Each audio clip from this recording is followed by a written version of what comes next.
feel a little odd as a union organizer being up here providing expert testimony, but let me begin by saying I've been a union organizer full-time for 20 years with the Amalgamated Clothing and Textile Workers Union, the Retail Wholesale Department Store Union, the United Electrical Radio Machine Workers of America, the Communications Workers of America, and for the past 6 years with the International Longshore and Warehouse Union. I'm also the treasurer of Washington State Jobs with Justice and co-chair of the Labor Party Seattle chapter. So although I don't have the academic credentials which Professor Lai has, I've been laboring in the vineyards for a while. The first known strike in U.S. history came in 1663, a little earlier than most people think of it, when 6 indentured servants in Maryland struck because their master hadn't given them enough to eat. They cried, "We desire but so much as is sufficient, but he will allow us nothing but beans and bread," for which they were found guilty of criminal conspiracy and given 30 lashes each. In the eyes of many in the labor movement in the early 20th century, federal protection for labor rights began long before the National Labor Relations Act. It began with the 13th Amendment to the U.S. Constitution, barring slavery or involuntary servitude. In 1911, the U.S. Supreme Court ruled that the purpose of the 13th Amendment was not simply to eliminate slavery, but also, and I'm quoting from the Supreme Court here, to make labor free by prohibiting that control by which the personal service of one man is disposed of or coerced for another's benefit. Samuel Gompers, the rather conservative head of the American Federation of Labor, shared this view.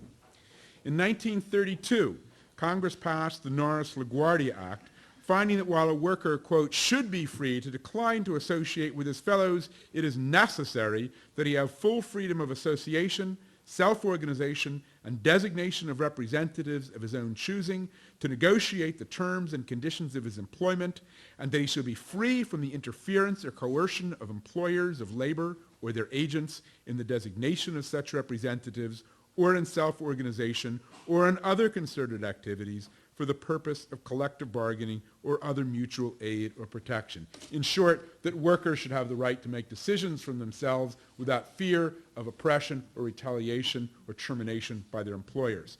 Senator Norris, the chief sponsor, viewed the act as an extension of the 13th Amendment, arguing that anti-strike injunctions brought about, quote, slavery and involuntary servitude on the part of those who must toil in order that they and their families may live. The next year, Congress enacted the National Industrial Recovery Act, for the first time guaranteeing workers a remedy when employers discriminated against union supporters or forced them to join company unions.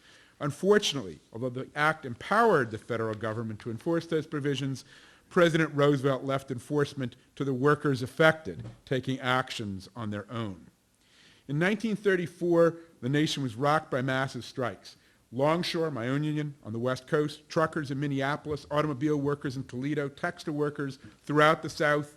The following year, we became very close to having national strikes in auto and rubber, and the Supreme Court struck down the National Industrial Recovery Act as unconstitutional, leading, as anyone who remembers history, to efforts to pack the court. The government could see the likelihood of increasing worker unrest. Reacting to this, Congress passed the Wagner Act, or the National Labor Relations Act. It not only guaranteed the right to self-organization, to form or to join unions, and to bargain collectively, but also prohibited employers from interfering with these rights. While Wagner charged that non-union workplaces resembled slavery, he rejected pleas from labor leaders to ground his bill on Congress's right to enforce the 13th Amendment. Instead, he argued that his bill would not only eliminate industrial slavery, but would also bring about industrial peace, facilitating the free flow of interstate commerce. And that's where we started having problems. Because instead of passing a law which everyone agreed was there to protect the rights of workers to organize and to collectively bargain, it turned into a law to protect the free flow of commerce. And it was based, instead of on the 13th Amendment, on the Commerce Clause of the U.S. Constitution. And the result was that government lawyers ended up defending the new law as an exercise of Congress's right to control and punish strikes, instead of, as it was originally intended, a law to protect the right to strike. The result was a court ruling which, as anyone familiar with what happens with air traffic controllers know, gave employers the right to hire permanent scabs with a property right to carry on their business. Now, why did all this occur? The economic and social pressures that came with the Great Depression resulted in a massive upsurge in worker unrest. Congress responded with a safety valve. A safety valve is not a bad thing, it's a step forward.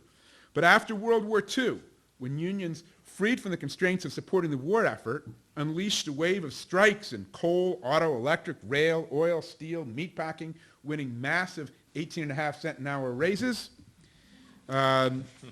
labor's enemies struck back. Exploiting anti-communist hysteria to attack the labor movement, Congress passed Taft-Hartley. Congress heard the plaintive whimpering of General Electric, General Motors, and U.S. Steel, and when they said, but it's not fair. We need to be protected against the workers. It isn't enough to protect the workers against the largest and most powerful corporations in the world. We need something more even-handed along the lines of the apocryphal laws in Paris, which prohibit both the rich and the poor from sleeping under the bridges. For the first time, Congress established so-called unfair labor practices for workers and our unions, as though we had power to harm the corporations, so that employers could actually seek relief from the federal government to aid them in their efforts to deal with worker organizing. Unions and their leaders were required to sign anti-communist affidavits, gutting some of the strongest and most militant unions and pitting unions against one another. And so-called right-to-work laws were permitted, allowing states to outlaw union security clauses under which all workers who benefit from union representation have to share in the cost of that representation. This got even worse in 1959 with the passage of the Landrum-Griffin Act. Under Landrum-Griffin, they outlawed so-called hot cargoing, the right of workers to refuse to deal with struck goods. They put severe restrictions on secondary boycotts, under which labor had the right to go out to a retail store represented by Steve's union and say, don't shop here because they are selling struck goods in the store. Landrum-Griffin took away some of our most powerful weapons to defend ourselves. Over time, the National Labor Relations Board, which was initially created to protect workers' rights, came to be seen instead as a neutral arbiter between powerful corporations and individuals trying to organize. It's a long way from the Norris-LaGuardia Act, which found that, and I'm quoting here again, the individual unorganized worker is commonly helpless to exercise actual liberty of contract and to protect his freedom of labor and thereby to obtain acceptable terms and conditions of employment. Today, when workers try to organize, 92% of employers force employees to attend mandatory anti-union presentations, what we call captive audience meetings. 78% force their workers to attend one-on-one anti-union meetings with managers, which is extremely intimidating, of course, when you're dealing with somebody who has the power to fire you. 3 out of every 4 employers hire union-busting consultants to fight organizing. Just over half threaten to close the plant if the workers organize. In workplaces with immigrant workers, over half of employers faced with an organizing drive threaten to call the Immigration and Naturalization Service. And in 25% of union organizing drives, 1 out of every 4, employers illegally fire at least 1 worker for union activity. As weak as the National Labor Relations Board has become as a protection for workers, over 10,000 workers each year are reinstated with back pay to their jobs because they've been illegally terminated for union activity.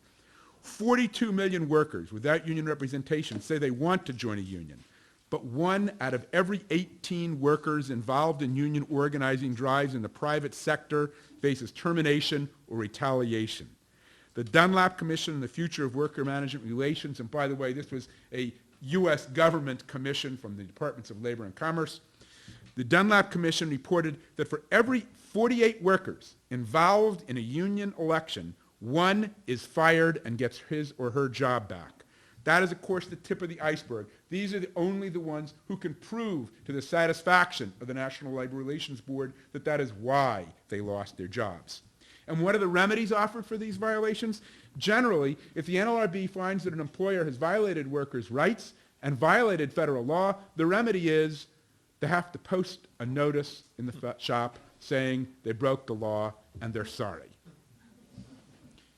It would be an exaggeration to call that a slap on the wrist. It's more like shaking a finger and saying, bad boss, no more donuts. U.S. labor law simply has no teeth. Big business has achieved its goal. A national poll found that 79% of American workers agree that it is very likely or somewhat likely that non-union workers will get fired if they try to organize a union, and about 40% feared that they would be fired themselves if they tried to organize. In this context, the surprise is not the failing rate of unionization, but the courage of those workers like those who will testify here tonight. Thank you.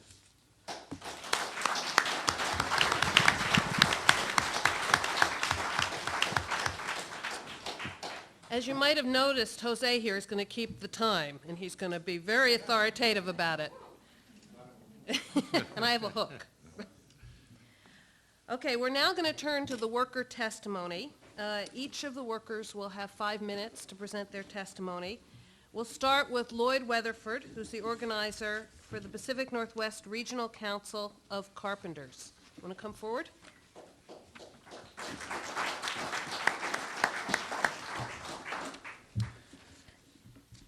Thank you. And you know what's at issue here is how broke the system is, and that's why the Carpenters Union has brought an organizer who deals firsthand with the NLRB rather than the workers who are beat up by it, because lots of times they see like a more distant effect. But anyways, we are not, and also you know, you hear people talk about campaigns, and we've got a short video that I gave the panelists so that later on when you have your at your leisure you can view and see that this was a campaign where we had strong worker support, where you know we did everything right, the employer made a fatal error, and if the NLRB worked the way that it was supposed to, we would have won this campaign. And in the end, everyone wound up losing. But anyways, we are not citing the most recent case we have had before the National Labor Relations Board, known as the NLRB, but the one that most clearly illustrates how badly the system is broken. Even though we avoid going to the NLRB, we have had a number of cases before them in recent years. In none of these was justice done. In one case, we had a unanimous election. That is a 100%, almost unheard of in labor elections. We had 100% for the union, and in favor of union representation that never resulted in a collective bargaining agreement. The employer basically stalled until everyone lost interest and went away. And and this is supposed to be illegal, but you know, if something's against the law and there's no consequences, people keep doing it. In another, we had a clear, consistent testimony backed up by meticulously kept daily log given by a wrongfully terminated worker. The employer's testimony was implausible, incredible, and full of contradictions. They found in favor of the employer. In yet another NLRB, in yet another, the NLRB filed an injunction against us prohibiting us from telling the public the truth about the employer's substandard pay and conditions. We no longer have faith in the NLRB process and instead focus on protecting our area standards. This is not a pretty prospect, but it is the one realistic course of action we have left to further our goal, that is to improve wages and conditions for all carpenters. In December 2000, we had been talking to carpenters employed by Black Knight as part of our efforts to raise standards in the residential construction industry. Residential carpenters tend to migrate from one employer to another depending on who is currently hiring. We had run into many of Black Knight's carpenters before and had built a trusting relationship with them over time. They complained that they were not being paid for all the hours they worked. They worked 60 hours a week without being paid time and a half for overtime. They were exposed to numerous safety hazards, and they were abused by their foreman. They wanted to stand up to improve their conditions. A few leaders emerged, and the crew began to demand fair treatment. The employer fired 2 of the leaders and suggested that any other troublemakers would get more of the same. Then the crew started having late-night planning meetings with our organizers to fight for better pay and conditions. We organized a huge rally to support the illegally fired workers, and the vast majority of the remaining workers walked off the Belltown job in protest. The next day, workers walked off the rest of Black Knight's projects all across King County. All of these projects were at a virtual standstill. The next day, February 2nd, 2001, a majority of the carpenters who worked for Black Knight in Washington signed a petition for recognition. The NLRB supposedly recognizes this as the equivalent of bargaining cards. That afternoon, Rene DeRosier, the top management official in charge of the operations for Black Knight in the U.S., was handing out paychecks and illegally interrogating and threatening the strikers. At this time, we presented him with the petition and requested that he cease these activities. He accepted the petition and also stated that he had no problem that the Carpenters Union was the workers' representative. At this time, oh crap. At this time, I'll speed it up here. Nope. At this point, the campaign for recognition should have been over and the bargaining for the first contract should have begun. Next, Black Knight hired a lawyer. Black Knight then changed their story. They refused to speak to us and rescinded their recognition of the union. This is supposed to be illegal according to the NLRB. The board agent said that the employer submitted evidence that we did not have a majority. He would not say what it was or give details, but instead asked us to prove otherwise, even though we had repeatedly asked for details of the evidence we were fighting. Black Knight had half a dozen job sites and transferred workers daily from one job site to the other. This made verbal testimony appear contradictory and unclear. We had been tracking all of this employer's... Okay. Basically, they presented evidence that we could not see, and we were kind of like poking at it, trying to prove this evidence, dispute this evidence, but we never got to see what... There's no other court in America that I know of where you fight evidence you can't see. Eventually, the same evidence came to hurt us with the Department of Labor and Industries, and when we saw it, we could see clearly that they included named perpetrators of the unfair labor practices as members of the bargaining unit. They named a tower crane operator, they named foremen, they named superintendents, and that is how, and because we could not see the list of these names, which if we had seen them, we'd clearly been able to prove that that we did have a majority.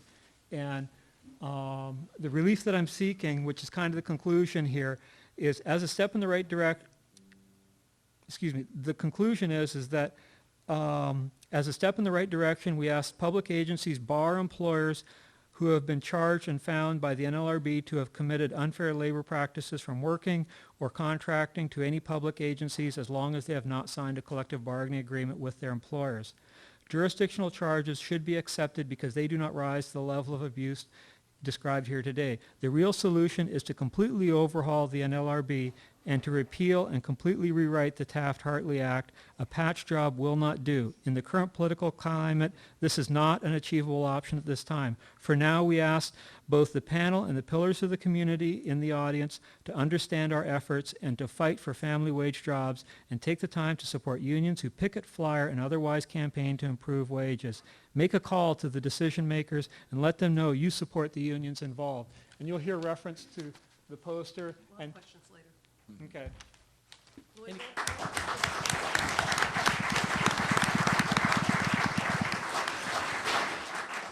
I've already made another of many mistakes that I'll make this evening. I was supposed to invite all the witnesses up to this table. So could Jake Rice, Marie Spears, and Rebecca Smith come up? And on your way up, Jake, will you give your testimony? He is a former CWA 7800 Shuttle Express driver. Thank you. Thank you.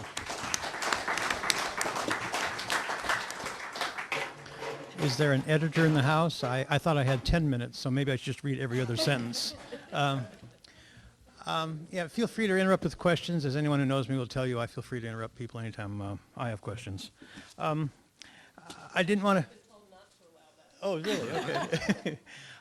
You know, enough with the sad stories, with the evil bosses and the firings of union organizers and the intimidation of union supporters and the threats to spouses in letters, anti-union letters about how they're going to lose their job and not be able to pay their mortgage.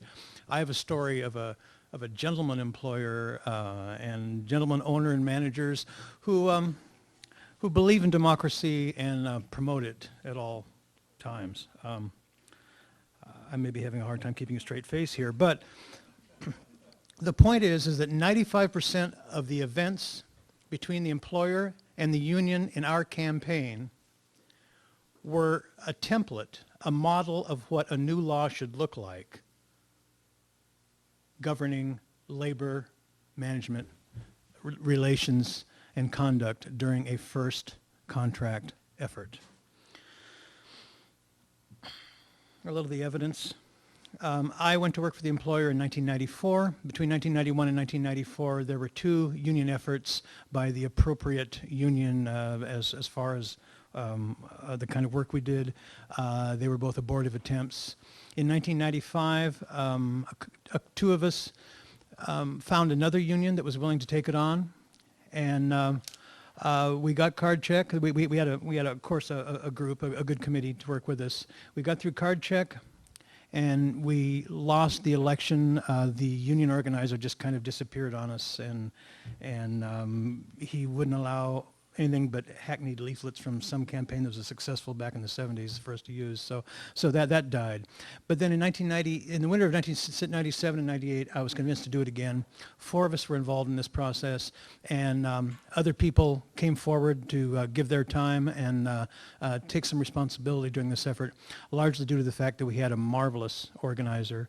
And this is one of the things that we learned from the first campaign, was that regardless of what union you should be with, the person who's going to get you where you need to go to get you started, the first step is the organizer. You have to go with a fantastic organizer. We had one with creative planning, great strategy, a lot of enthusiasm and energy, and that got us through the through card check. We got about the NLRB notified them in June that we had enough for the election. We not only had enough for the election, we had a majority of the workforce on cards, about 56%, and wasn't used going on further than that.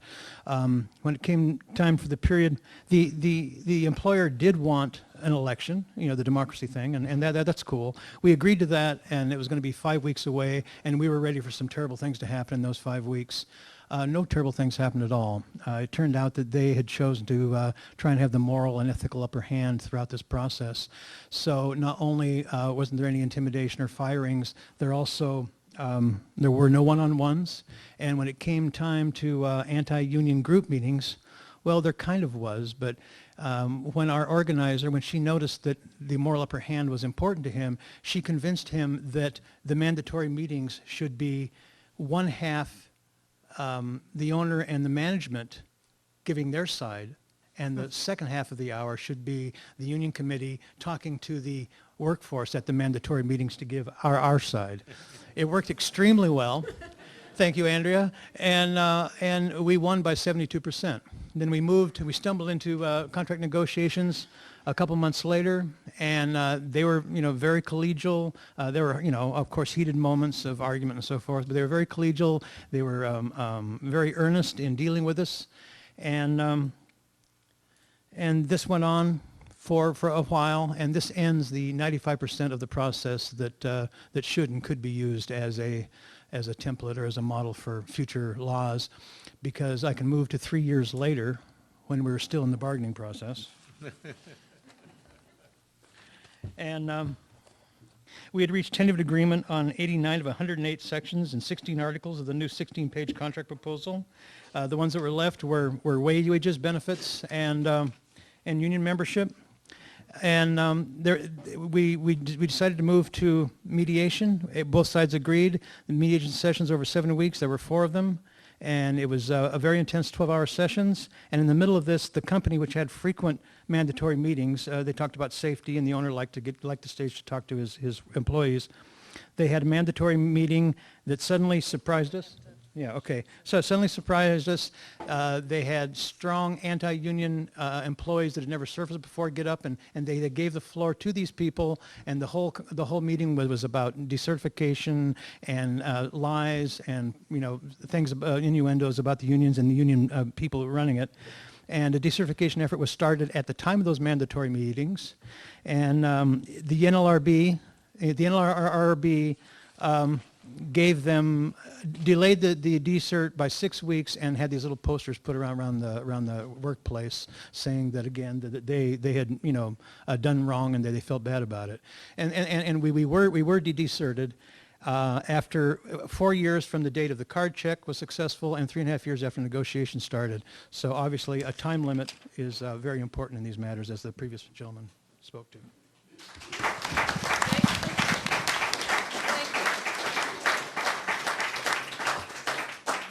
I was not given the nicest job in the room, but the two of us have to work together to move this along.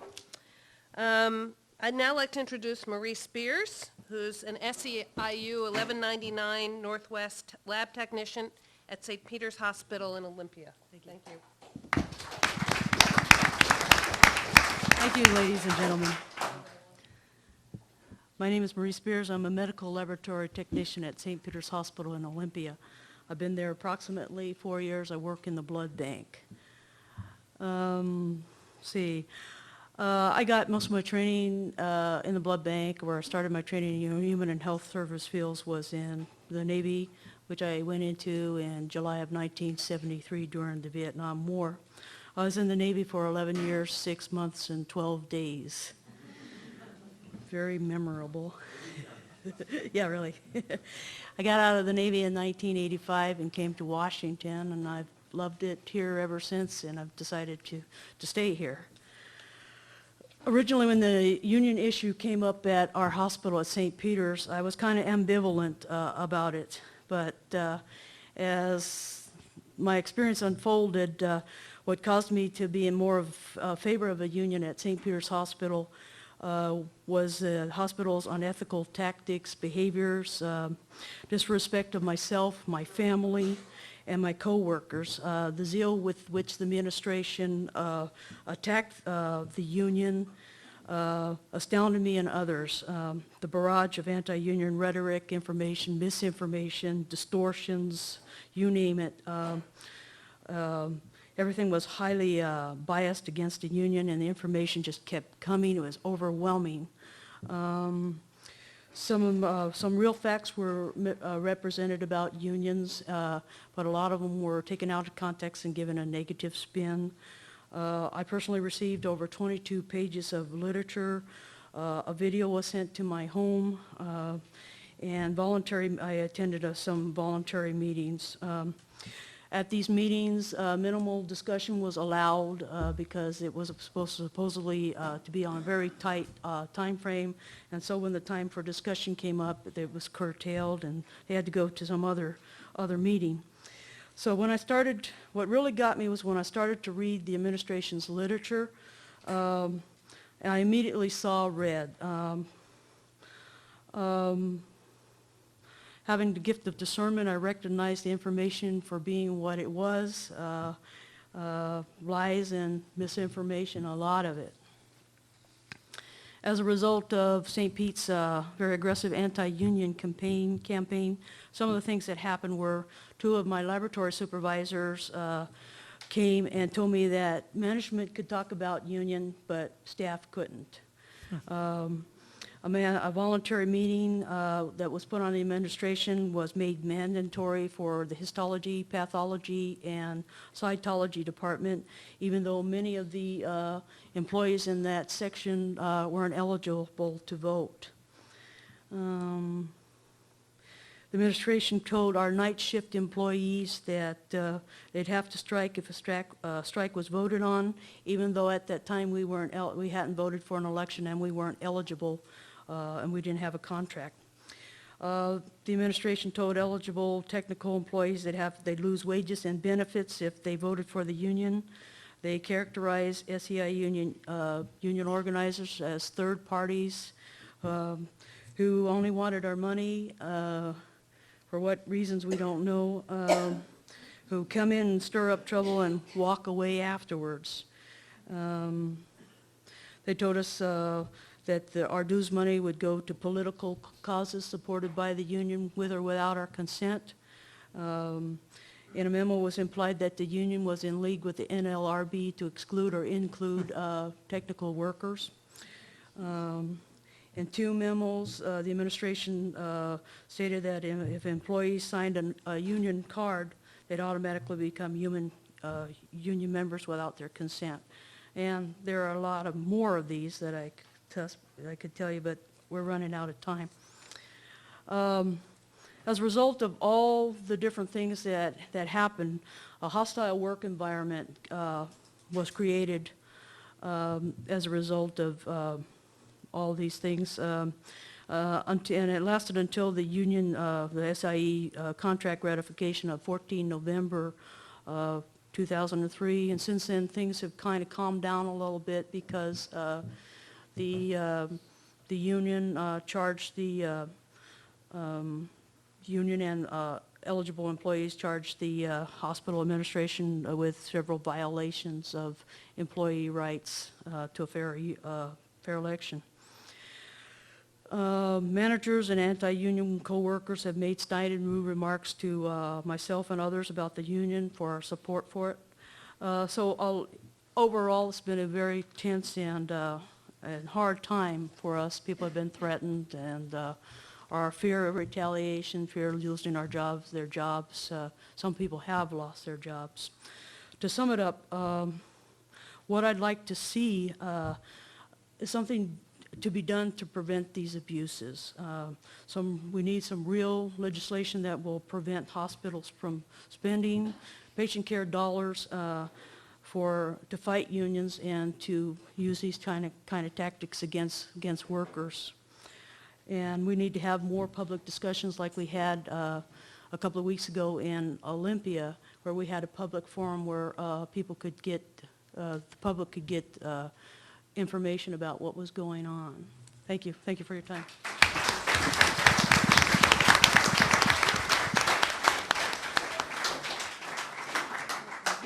Rebecca Smith, Immigrant Workers Project Coordinator, National Employment Law Project.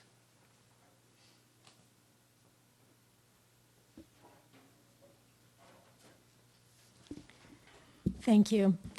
I work on behalf of immigrant workers, and I want to talk to you about a decision of the United States Supreme Court that has had a devastating impact on immigrant workers around the country, your rights to organize and other labor rights, and also on workplaces where immigrant workers and non-immigrant workers work together.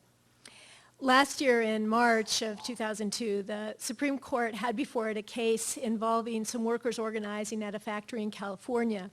One of them's name was Jose Castro, and Mr. Castro was fired for organizing a union, and his case went to the Supreme Court, and the Supreme Court decided that Mr. Castro could not receive back pay, that is, compensation for the time that he lost after he was illegally fired, because he was undocumented and he had used false documents to get a job. The Supreme Court said, even though the employer's violations were what one justice called crude and obvious, if you're undocumented and you've used false documents, it's enough to post that poster that Paul talked about to protect your rights under the NLRA.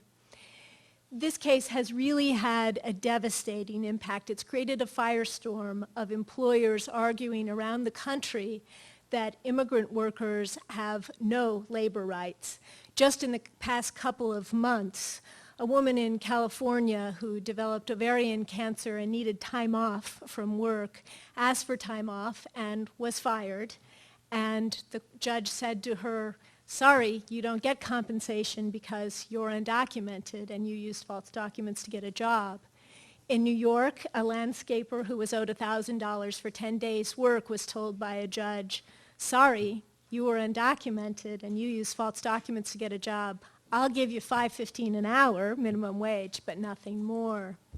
And in Michigan and in Pennsylvania, courts have decided that even workers' compensation is not completely available to workers who are undocumented because they've used false documents to get a job.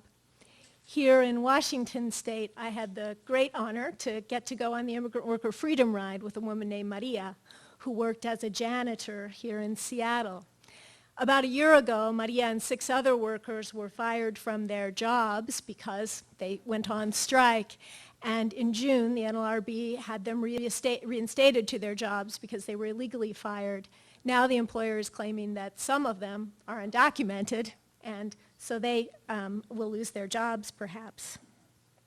Employers in Washington state are also starting to claim excuse me, that workers may not be entitled to all the protections of workers' compensation if they're immigrant workers and they're undocumented. The courts aren't getting it. We have at least 5 million undocumented workers in this country, and we all know what they do. They cook and they clean and they drive and they take care of our kids and our parents, and they build things, and they generally work at the jobs that are the lowest paid and the most dangerous in our society. The courts in the U.S. aren't getting it, but there is a court that has understood how you have a credible labor policy and a credible immigration policy. Shortly after the Supreme Court decided this Hoffman Plastics case, the government of Mexico took the case to a court called the Inter-American Court of Human Rights. And that court is in charge of interpreting human rights law for North America and South America, all countries in that region. And that court decided what we all know, that a worker is a worker is a worker. It does not matter when you come to a country or how you come to a country. Once you have started working, you are entitled to the same rights on the job as any other worker. And the court went on to say you're entitled to minimum wage, you're entitled to the protection of safety and health laws, and of course, freedom of association and collective bargaining and back pay if you are illegally fired from your job. What we all need to do now is to say to Congress and have them tell employers that we won't have any more employer hypocrisy. Employers deciding after the fact that a worker, surprise, surprise, might be undocumented and so is therefore not entitled to the protection of any laws. And we need to stop this two-tiered system of justice, just like the Inter-American Court has said. It is a violation of fundamental human rights to say we will protect you and you and you, but we won't protect you or you or you. Thank you.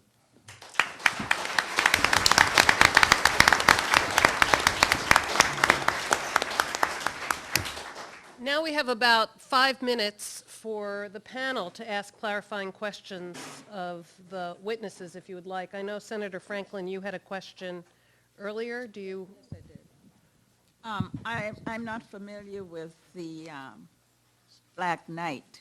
Who are Go they? ahead. And then I had a second question. Do you think that the lack of knowledge about the role of unions and what they have played in the American workplace, that message is not being heard, so consequently it's impacting what is happening today in regards to the erosion of unions? I think that first question was for you, Lloyd. What is Black Knight? What is Black Knight? Black Knight is, we've had a lot of construction companies that are Canadian. They come down, thanks to NAFTA, work in this country, and it's interesting because generally they have Canadians as the management and they use immigrants from Mexico and other South American countries as the workers, and they're in here rampantly undercutting our local wages and standards. And do any of you want to respond to Senator Franklin's second question? Yes, maybe I can address that. I know at my workplace, there's quite a move to keep any information regarding the union out. So for me, to get information, I had to go online, learn about the history of the union in America, learn about the different relevant laws as much as I could. And then I downloaded a lot of information. I shared a lot of information with my fellow co-workers, and I've been encouraging them to gain as much knowledge as they can.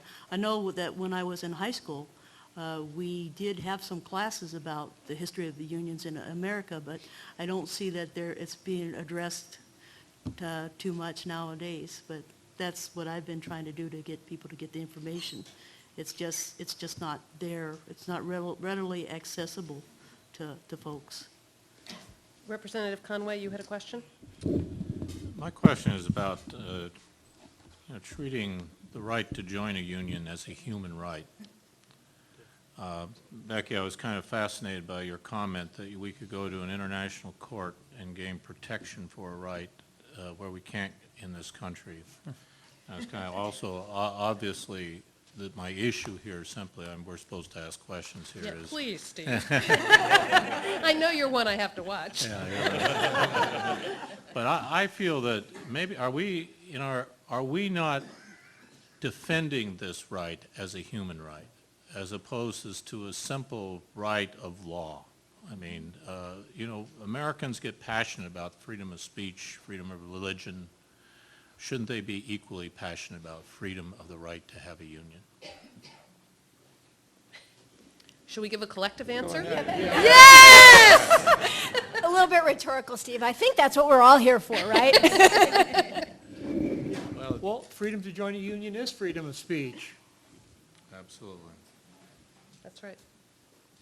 Bill, Mr. Kamala. Just one quick question. Have you all, and I know we have some different dates of different incidents that you've brought before us, and they're very helpful. Have you all seen an increase in anti-union activity, say, from January 20th, 2001 till today? That's about right. My opinion is the NLRB process is so screwed up, it's hard to tell, it's hard to tell if it's getting worse because the whole process is so screwed up. With respect to immigrant workers, I think definitely since Hoffman. We've been keeping very close track, and it was always the fashion for employers to retaliate against immigrant workers, but I think it's been definitely on the rise, and they can do it with impunity now, so it makes it a lot easier. Any other questions from the panelists?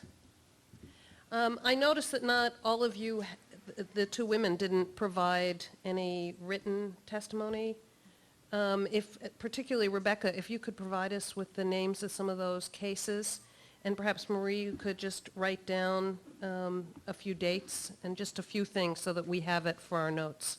That would be really, really useful. Thank you all.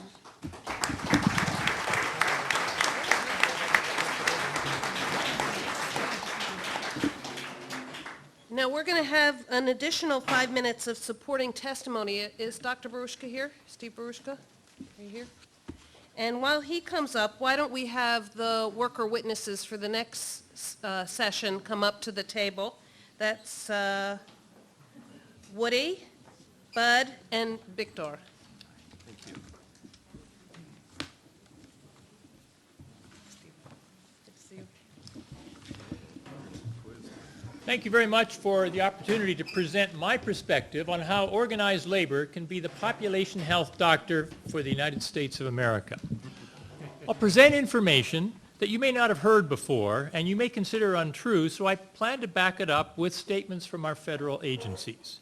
Federal bodies such as the Institute of Medicine in its 2003 report, The Future of the Public's Health in the 21st Century, acknowledges that we are less healthy in this than all the other rich countries, and that factors that increase hierarchy in this country are bad for our health. They say on page 20, quote, "For years, the life expectancies of both men and women in the United States have lagged behind those of their counterparts in most other industrialized nations." They go on to write, in 1998, the United States also ranks 28th in infant mortality among 39 industrialized nations. In the area of chronic disease, reported incidence rates in 1990 for all cancers in males and females were highest in the U.S. among a group of 30 industrialized nations. Further on page 59, they write, more egalitarian societies, i.e. those with a less steep differential between the richest and the poorest, have better average health because a dollar at the bottom buys more health than a dollar at the top, end of quote. In other words, experts in the federal government very clearly recognize that in the United States of America, the richest and most powerful country in world history, the country that spends half of the world's health care bill, is less healthy than all the other rich countries. And they admit it's the gap between the rich and the poor that is mostly responsible for that. They know that, but one would think that they don't want you to know that. And I think that there's very little effort by journalists or the media to bring this to the attention of the American public.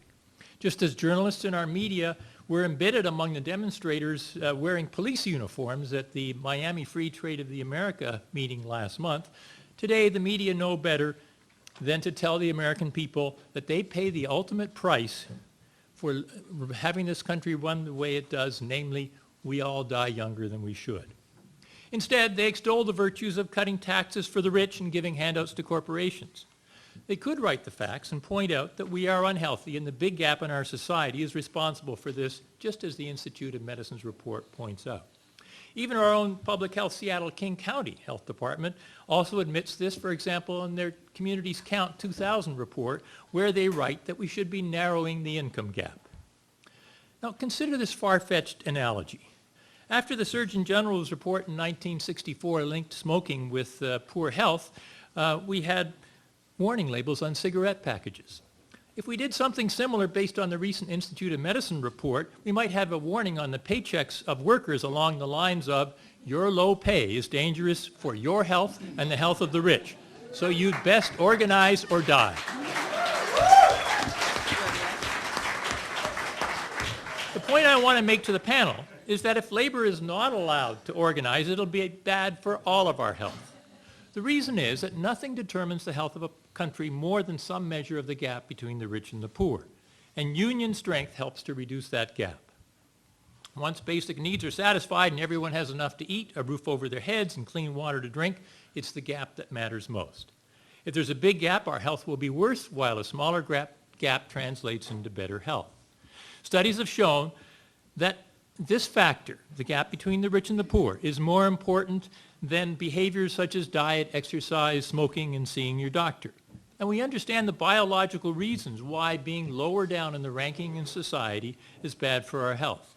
Those lower down have to ride the shame train. They have to stand in line at the food banks. They have to beg for assistance from the government. We don't even educate children for free anymore, as Seattle's Pay for K program to try and extract money from the parents of kindergarten children demonstrates. So the gap makes us all sick, not just those struggling with very low incomes. When you're lower down, you suffer more from chronic stress. This elevates your blood pressure, your glucose control is poor, and so you're more apt to have diabetes, and we're seeing adult onset diabetes in younger and younger children. Also, you have more plaque deposition in coronary arteries, and you're more likely to die of a heart attack. Being low down also depresses your immune surveillance and makes you more likely to get a cancer. So relative poverty is the biggest risk factor for poor health.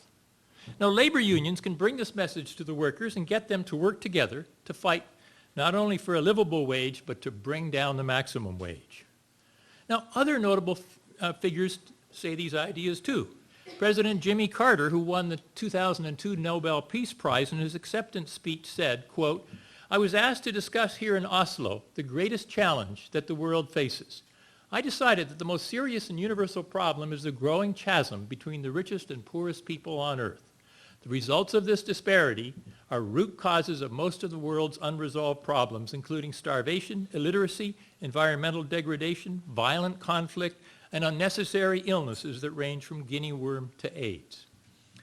55 years ago, when membership in labor unions was at an all-time high in this country, we were one of the 5 healthiest countries in the world. At that time, it was the poorest fifth in America that saw the biggest percentage in income gain, and our gap between the rich and the poor was much smaller then. Since then, our health relative to other countries has declined at about the same pace as the decline in union membership. So that today there are 25 countries that are healthier than we are, and perhaps you can look at a graph of back when there were only 24 countries that were healthier than we are. We've now slipped a bit further, and you can imagine the reason why. Well, so labor union membership rates among countries are related to the health of those countries. Why? What do labor unions do? They fight for decent wages and lift the bottom up. Within the United States today, labor unions are strongest in the Midwest, where our health as a population is the best, and they're weakest in the Southeast, where our health is the worst. So everything fits together very nicely. So why might labor union membership rates be related to the health of the whole country? Well, just ask what collective bargaining does. Does it get better pay for the CEOs? No. Collective bargaining increases pay and benefits for lower categories of workers. Nurses, steam fitters, teachers, and bus drivers. These are the people that do the critical work that's required in this country. Now, the trend in this country, as you've heard, is to pay these kind of people less and less And without collective bargaining rights, it's easier and easier to do that. Well, that happens, and yet we continue to pay our CEOs stratospheric compensations, and the gap between the rich and the poor rises dramatically. The minimum wage in Washington state is just a little over $7 an hour. The maximum wage in the United States is about $150,000 an hour. Now, the maximum wage went up over last year $10,000 an hour. That was the increase in the maximum wage, while that CEO's company stock dropped 67%. So in this country, there's no shame for being paid such outrageous amounts. The average CEO in America makes more in one day than most workers make in a year. But for somehow, the poor believe that this is good, that giving the top obscene compensation is somehow worth it. These people are worth every penny we pay for them. Look at the trend among CEO entry-level worker pay gaps in this country. In 1980, the gap between the CEO and the entry level was 40 to 1. By 1999, it had grown to 476 to 1, and in 2001, for the Fortune 100 companies, it's over 1,000 to 1. Now, in the healthiest country in the world, Japan, it's 11 to 1. If we go 125 miles north to Canada, it's 20 to 1. So, and Canada, of course, is much healthier than we are. So I want you to think that because we don't have collective bargaining in this country, because we don't have labor union strength, we all die much younger than we need to. Now, those of us in the bottom, the basic feeling is that we're not worth much anyway, and we get what we deserve. And that's the key value in the United States that we must fight, because the poor think that a big gap is good for them, because someday they'll strike it rich and they'll be on top and they want it all. Now, when I speak about the poor, I don't just mean the homeless, who are obviously not even getting basic needs met. I speak of you and me, people who are outside the top 10% of wealth in this country, people who work at low-wage jobs, people who work at 2 or 3 jobs just to make ends meet and have no security or benefits. So the working class, you and I with modest incomes, we may not be in abject poverty, but most of us feel poor compared to the lifestyles of the rich and famous that we see paraded before us all the time. So I just want to point out that we are so far behind the healthiest countries that even if we did something drastic and won the war on heart disease, so where there were no more deaths from heart disease will kill about half of us in this room here. Suppose we had no more deaths from heart disease, we still wouldn't be the healthiest country in the world. So I would suggest 55 years ago, when unions were strong, we were one of the healthiest countries in the world, and now, even if we cured heart disease, we still wouldn't be. So the people that are lower down want us to believe that if they sponsor more medical programs that are billed as profit care, that it'll be good for you. But the new Medicare legislation passed last week won't buy us any health. It will just end up with profits. So in your deliberations, I want you to recognize that that if you diminish the right to organize, that decision will kill far more people than were killed during the Holocaust and the Second World War. So income inequality in the United States is not a sign that freedom of opportunity is working. As the income gap persists and grows, unless you believe that a few people are naturally born to ride stallions while most of us are born to be saddled, that is not freedom of opportunity. So what I want you to do is we have to throw off those saddles and chase after the riders and put them in their place. There aren't that many riders, you know. We vastly outnumber the riders, and unions are the steed that we need to do that. They're our hope for population health doctors that America needs. So organized labor is our population health doctor, and we should make their task to heal our society as easy as possible. Thank you. The first testimony will come from Woody Babout.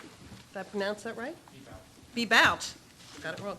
Former Skagit Harley-Davidson worker, IAM District 160.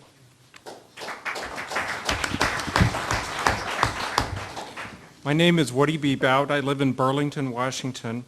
I was most recently employed as a parts clerk at Skagit Harley-Davidson in Burlington, which is a Harley-Davidson franchisee. In August of this year, a group of employees contacted the International Association of Machinists and Aerospace Workers about unionizing our shop. In a single day, we obtained the necessary signatures to petition the NLRB for recognition of the Machinists Union as our agent for purposes of collective bargaining. From the very outset, we wanted to know that our jobs were secure and that the owners of the shop could not punish or fire us if we supported the union. Our concerns were well-founded. As soon as the NLRB notified the owners about our petition, they hired a union-busting attorney from Vermont to make sure that we would vote against the union. For almost 5 weeks, we were subjected to a daily barrage of anti-union propaganda, one-on-one meetings, group meetings, and intense pressure from every department manager to vote no. Because I had been subpoenaed by the union to testify at a hearing on the composition of the bargaining unit, management zeroed in on me as a union sympathizer. One of the department managers even told someone from outside the shop that I had a target on my butt and that my days at the shop were numbered. Nevertheless, I believed that the law protected me and that I had a right to organize my place of employment. On Tuesday, October 7th, all 21 employees in the Skagit Harley-Davidson bargaining unit voted. 11 votes were cast in favor of the union and 10 against. To look at the numbers, you would have thought that we had won. We quickly learned that our victory was a Pyrrhic victory. On Wednesday, October 8th, the day after the election, the general manager laid off one of the lot workers. The next day, October 9th, one of the female retail clerks was fired, allegedly because her hair was wet. That same day, the shipping and receiving clerk had his hours cut in half. I don't think I need to tell you that all of these people were union supporters. On Saturday, October 11th, I was notified at the end of the workday that my job had been eliminated. In the following weeks, a mechanic who was an outspoken union supporter was laid off. He received a letter a few days later telling him that he had been fired because he was not qualified. He'd been working on motorcycles for more than 6 months. Several other union supporters quit after being harassed. Of the 11 employees who voted for the union, only 2 or 3 remain at the shop, and I fear they are standing in harm's way. From where I sit, it looks as if my former employers have successfully cleansed the workplace of all union support and have done so with legal impunity. The law has done precious little to protect us. While the union has filed unfair labor practice claims on behalf of the employees who were terminated, it could take months or even years for a final resolution. The company's attorney has made it known that he will avail himself of every legal appeal.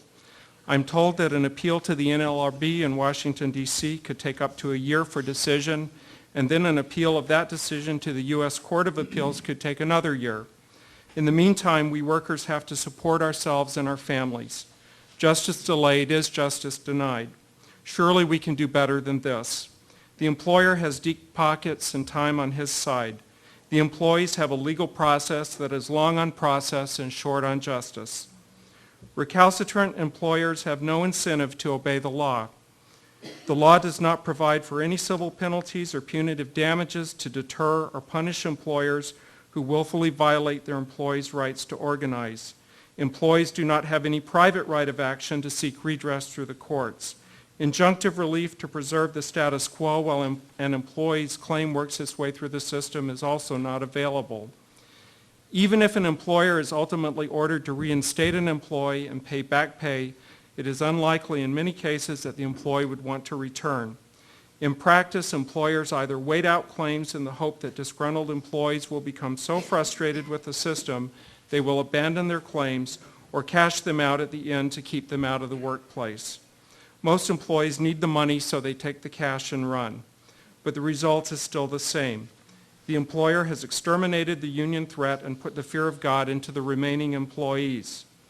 Until the legal playing field is leveled and employees are given meaningful and timely protections of their right to organize, employees interested in joining a union do so at their own risk. Thank you.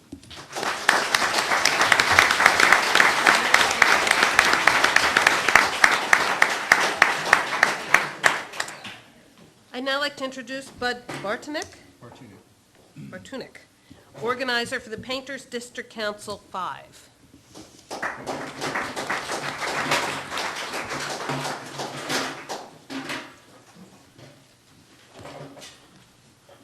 My name is Bud Bartunek. I've been an organizer for the International Union of Painters and Allied Trades, District Council 5, for about 2.5 years now, going on 3. What I'd like to talk to you guys tonight about is a particular organizing campaign that I worked on in Vancouver, Washington with a painting contractor by the name of Painting Specialists. This particular painting contractor and I met for probably over a year in what's known as top-down organizing, where we get together and the contractor has a legitimate concern about his employees and wants to provide his employees better pay, better benefits. And after meeting for a year, talks broke down between me and the contractor, and I began what's known as bottom-up organizing, where I started meeting with the employees, trying to get them to exercise their Section 7 rights with the National Labor Relations Act. Once I started meeting with these employees and started following vehicles to job sites, which is ambulatory, it's recognized through the National Labor Relations Act as ambulatory picketing or following of vehicles to locate job sites. I had one of the supervisors with that company file stalking charges on me. What I found out was with the stalking charges being brought against me, it limited my access to the employees. Harassment charges were also brought against me, a protection order. And in the protection order that the judge tried to put together, he fashioned it so that I could work on the company Monday through Friday, 8 a.m. to 4 p.m., and I had to stay 30 feet away from the supervisor that worked for this company at all times. Now, where this complicates things is we have members of other trades, glaziers, drywall finishers, and floor covers that also work in the construction trade. And I need to have access to these other members when they have questions, concerns that need to be addressed. And for me to be able to go out to these job sites and talk to these people is real difficult with a 30-foot protection order. I guess the reason I came here tonight was to try to speak to the effect that the National Labor Relations Act isn't working like it should. It makes it really difficult for me to convince employees of a company, as I'm being charged with things, that they have rights when they're seeing that I can't even protect my own rights. Not only was I dealing with stalking charges and an anti-harassment order charge, we're also pursuing unfair labor practice charges against this company. The owner has admitted to paying for the attorney fees for this supervisor that he calls an employee, which has allowed him to be able to place these charges against me in the first place. I guess the biggest thing is the money that we're having to spend to fight this stuff. We've probably spent somewhere in the neighborhood of $20,000 with a labor attorney and a civil attorney to fight things that we shouldn't be having to fight. There's RCW laws in the state of Washington, Chapter 49. One of them in particular, RCW 49.36.030, which states that you're not to be charged criminally indicted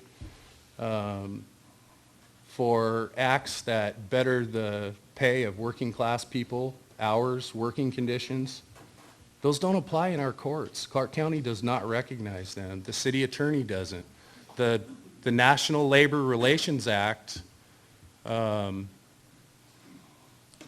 is there to protect the employees, but it doesn't protect our right to help them protect their rights, I guess is the best way to state it. I would really ask that you guys not only listen to us tonight, but go back and also respond. Thank you.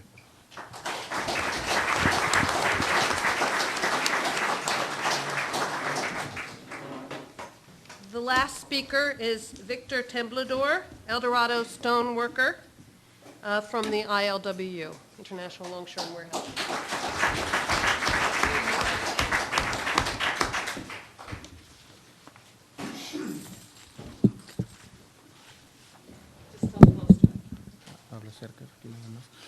So I'm gonna be the translator. I'm gonna try to do the best I can. Okay.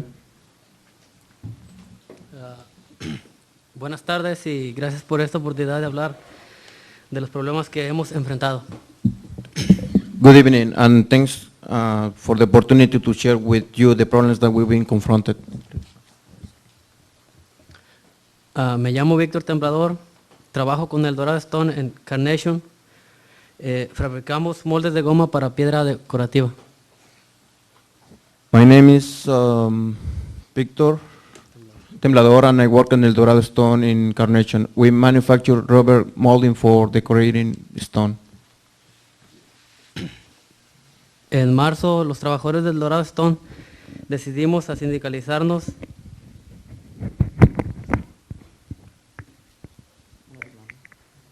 ¿Otra vez? Sí, por favor. En marzo, los trabajadores del Dorado Stone decidimos sindicalizarnos. El director asistente de producción se puso en contacto con la International Longshore Warehouse Union. In March, workers of El Dorado Stone decided to organize a union. Our assistant production manager contacted the International Longshoremen Warehouse Union. Tomó medidas para una reunión entre un organizador de la unión y nosotros. And arranged for an organizer to meet with us. La compañía lo despidió por eso, He was fired for doing this porque era supervisor, no hizo ninguna protección legal. La gerencia dijo que él era desleal. because he was a supervisor. He had no legal protection. The company said he was disloyal. La mayoría de los trabajadores en el Dorado Stone somos inmigrantes mexicanos. Most workers of the Dorado Stone are Mexican immigrants. About 80%. I'm sorry. Unos 80 de los trabajadores firmamos tarjetas sindicales. About 80% of the 80 workers sign a union card. Pero la compañía no aceptó nuestra decisión y tuvimos que hacer una elección por la Junta Nacional de Relaciones Laborales. The company wouldn't accept our decision, so we had to have an election through the National Labor Relations Board. Durante abril y mayo, hasta la elección, los patrones nos decían a los trabajadores que no recibiríamos los aumentos programados a causa de la unión. During April and May, until the union elections, the company told us that we will not get regularly scheduled raises because of the union. Por lo general recibíamos aumentos a la fecha del aniversario del empleo. We normally get raises on our anniversary date. La compañía cambió unas reglas de trabajo como respuesta a nuestros esfuerzos. The company changed several work rules in response to our organizing. Los supervisores dijeron que no podíamos salir de las estaciones de trabajo, sino ir solamente al baño. We couldn't leave our workstation except to go to the bathroom. Antes podíamos ir para beber agua fría y tomar aire libre. Before that, we were able to get fresh air and drinking water.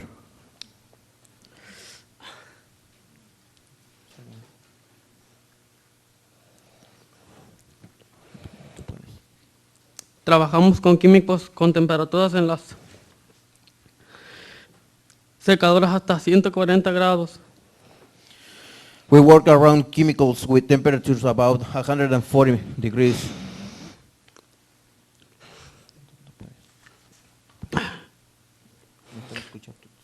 Llevamos trajes de plástico con cabezas cubiertas y máscaras. Los trajes no respiran, por eso teníamos mucha calor con las nuevas reglas. We wear Tyvek suits with head covering on our faces mask. The suits we didn't breathe at all, so we get really hot. Con las nuevas reglas, un trabajador se desmayó, otro trabajador sufrió un latido. One worker passed out of work second day. Those rules were affected. El abogado y nosotros creemos que el cambio en las condiciones causó este latido. no tuvo seguro médico porque no recibimos seguro antes de un año de ser empleado. Another worker had a stroke, which we have, his lawyer believed was caused by the stress and the change of working condition. He had no health insurance because we don't get insurance until we have 1 year in El Dorado. La mayoría de los trabajadores tienen menos que un año. Most workers are being there less than a year. Más los supervisores dijeron que los leads serían responsables por algunos errores de los otros trabajadores. But also the supervisor announced that the lead workers were responsible for errors and other workers in the areas. Aunque los líderes no pudieran dejar de las estaciones de trabajo. Even though the leads were not allowed to leave their workstations. Eso era en parte para molestar a Araceli Ochoa, la líder del departamento de moldes. This was done in part to harass Araceli Ochoa, the leader of the molding department. Con 30 trabajadores porque ella era la líder de la campaña de organización. With 30 workers because she was a key leader in our organizing. La hostigaron a ella por toda la campaña. They harassed her through all the organizing campaign. Le informaron a ella que los errores de los otros trabajadores del departamento eran su responsabilidad, aunque en sus días libres. They told her she was responsible for mistakes by workers in her department, even in her day off. Para unas semanas antes de la elección había 4 consultores en la fábrica todo el tiempo. For several weeks before the election, there were 4 full-time anti-union consultants in the shop all day long. Por hablar con nosotros uno por uno en contra de la unión. They meet with us and one at a time to try to get us to vote against the union. Unos trabajadores los presionaron y nos asustaron sobre nuestros trabajos. They put a lot of pressure in the immigrant workers, raising fear about our jobs. Una semana antes de la elección nos reunimos enfrente de la fábrica. A week before the election, we have a rally outside the plant. Un grupo incluyendo el exgobernador Mike Lowry hablaron con la gerencia sobre los cambios de las condiciones y el hostigamiento. A delegation included former Governor Mike Lowry met with the management to talk about the change in working conditions and the harassment. Por la mayoría de los trabajadores del departamento de molde. Most workers in the mold department were almost everyone was for the union. Casi todos ayudantes de la unión participaron en un meeting mandatorio. Everyone who was for the union were kept inside. Con la gerencia y sus asesores no se permitieron nadie a comer almuerzo y después del meeting los trabajadores regresaron al trabajo. They couldn't have lunch or go to the rally. They have to listen to anti-union consultants and then go back to work. Al mismo tiempo, un grupo de trabajadores que se oponieron a la sindicalización observaron la manifestación durante su hora de lonche. Anti-union workers got to stay outside to confront the rally and then went to get food after their lunch break was over. Cuando llegamos a la fábrica el día de la elección debimos entrar por una puerta pequeña. When we arrived at work on the day of the election, we have to go through a narrow gate. Trabajadores que oponieron a la sindicalización y supervisores con camisetas en contra de la unión marcaron en una. Anti-union workers and supervisors, mostly wearing anti-union t-shirts, check off each worker on a clipboard. Empleador rompía la ley y violaba nuestros derechos, pero la Junta Laboral no hará nada. During the election, a group of workers wearing anti-union the list several Una de las razones para una desestimación meritoria es que la violación era duración limitada. We lost the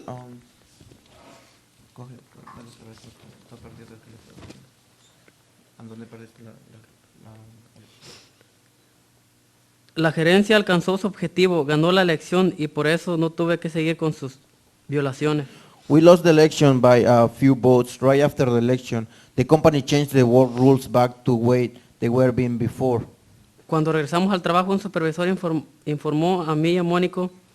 Otro trabajador no permitió llevar camisetas sindicales en la fábrica. Insistió que me quitara mi camisa. Después se disculpó, pero todo el mundo lo entendió. When we went back to work, the supervisor told me and Monico and the other workers that we shouldn't have used the T-shirts from the union. He insisted that we should remove the T-shirt, and after that he said, "Oh, I'm sorry," but everybody else, noticed it. El último mes, yo y Mónico fuimos suspendidos de trabajo. The last month, me and Monico, we were suspended from the work. Fui suspendido porque bostecé en voz alta y dije, ay, ay, ay, ay. Okay, I got fired because I'm all like, oh, and they say, oh, ay, and just because of that, they fired me. Suspended, I'm sorry. Él solía decir que le gustaba oír a los mexicanos gritar. He used to say that he liked to hear to the Mexicans to how we yell. Por lo que significa trabajadores felices con nuestros trabajos. Because that means that we are happy with our work. Eso es lo mismo que los gerentes de las plantaciones que les gustaban las canciones de los esclavos felices. That's the same thing that the managers of the plantations were saying, that the slaves were happy about their work. Mónico fue suspendido por 5 días por no hacer el trabajo de otro compañero que fue suspendido también. Monica was fired because he didn't suspended because he didn't do the job that the other worker was. Basically, they asking for two people's work, and that's because he didn't make it. He got fired. Suspended. Well, thank you very much. I tried to do my best here.